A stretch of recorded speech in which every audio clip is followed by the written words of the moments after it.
Welcome to our channel. Today we how to withdraw health insurance for self-employed and maximize deductions, complete guide step by step clearly. Begin by determining your eligibility for health insurance deductions as a self-employed individual. Review the IRS guidelines to understand what qualifies as a deduction.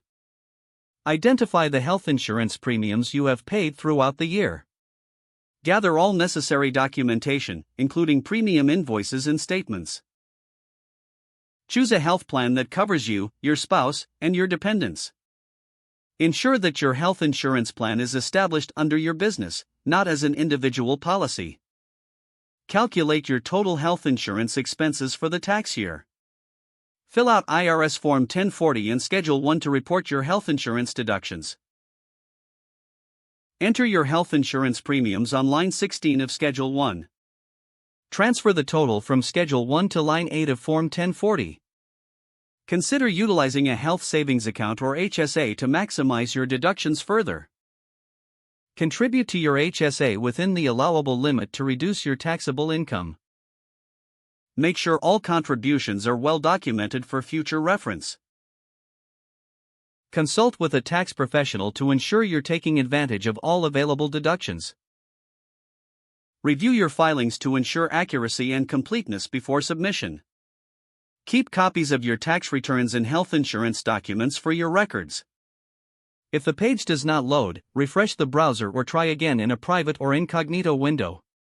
Make sure you are using the correct email address, then retype it carefully to avoid small typos. If your password is not accepted, use the reset option and create a new strong password you can remember. Check your spam folder for verification or security emails, then complete any requested confirmation steps.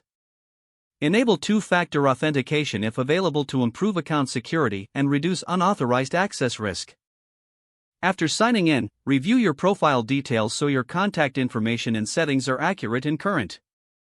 If you see an error message, note it down and try again. Log out when you finish, especially on shared devices, to keep your account and payment information secure.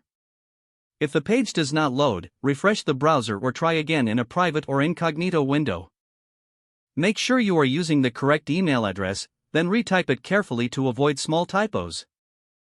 If your password is not accepted, use the reset option and create a new strong password you can remember.